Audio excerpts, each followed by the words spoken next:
ये कानून मंत्री अर्जुन राम मेघवाल जी को बहुत घमंड हो गया है और आपको पता है घमंड रावण का भी नहीं चला। आप हैं कौन अर्जुन राम जी? आपको किसने अधिकार दिया? आप भक्त शिरोमणि मीरा जब वो भक्ति कर रही थी मंदिर में और 6 महीने बाद जब दरवाजे खोले गए तो खुशबू आ रही थी और मूर्ति में समा गई। ये मैं नहीं कह रहा हूं, ये इतिहास कह रहा है। आप कह रहे हो हम इतिहास को बदल देंगे, इतिहास गलत लिखा। आप कौन है? आप और आपकी पार्टी इतिहास को बदल देंगे? खुद को बदलिए ना।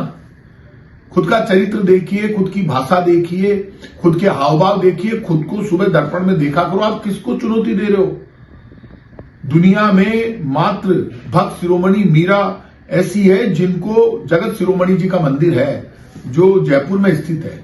वहां पर एक मूर्ति है भगवान कृष्ण की जिसमें राधा मैया की जगह भक्त शिरोमणि मीरा को बिठाया गया है। जगत शिरोमणि जी के मंदिर में मीरा भगवान कृष्ण के साथ बिठाई गई है। वो तो सब कुछ अपना भगवान कृष्ण को मानती थी। आपको शर्म नहीं आई? आप उनके देवर को लेकर उनके लिए गलत भाषा का प्रयोग कर रहे हैं। ऐसा कहीं इतिहास में जिक्र नहीं है। आप कह रहे हैं नहीं इतिहास में तो नहीं है, लेकिन हम इतिहास को ठीक करेंगे।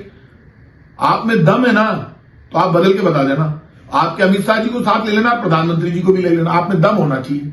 है कौन आप दोबारा बोलो। आप इतने दिन से पिछले जब से घटना हुई है, गृह मंत्री अमित शाह जी ने बोला बाबा साहब के लिए गलत बोला। सारी दुनिया ने वो वीडियो सुना। आप उनकी चमचागिरी कर रहे हैं, आप बाबा साहब का अपमान कर रहे हैं। आप कह रहे हैं साहब नहीं, गृह मंत्री अमित शाह जी तो सबसे बड़े हैं, बाबा साहब से भी बड़े हैं, वो तो ऐसा कोई गलत नहीं किया, वो तो बिल्कुल सही है, हमारे गुरु हैं। आपके गुरु हैं तो आप अमित शाह जी की चमचागिरी कीजिए।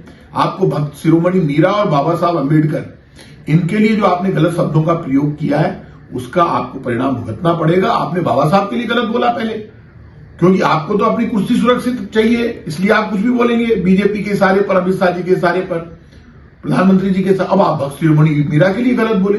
बीजेपी को जवाब देना चाहिए। क्या अर्जुन राम मेघवाल की भाषा से बीजेपी सहमत है क्या? पता तो चले, फिर बीजेपी को मैं बताऊंगा बीजेपी कैसे जाती है। बीजेपी के नेता, एक भी नेता फिर मीटिंग करके बता लेना पूरे देश में, हम बताएंगे आपको। आप कैसे गलत बोल सकते हैं देश की मां के लिए, जो भक्त शिरोमणि मीरा के लिए? अरे जो उदाहरण है भक्ति की, शक्ति की, मां की, बलिदान की, आप ऐसी भक्त शिरोमणि मीरा के लिए आपने गलत बोला। अर्जुन राम जी माफी मांगिए और आपकी बीजेपी को माफी मांगनी चाहिए, नहीं तो आपको परिणाम भुगतने पड़ेंगे।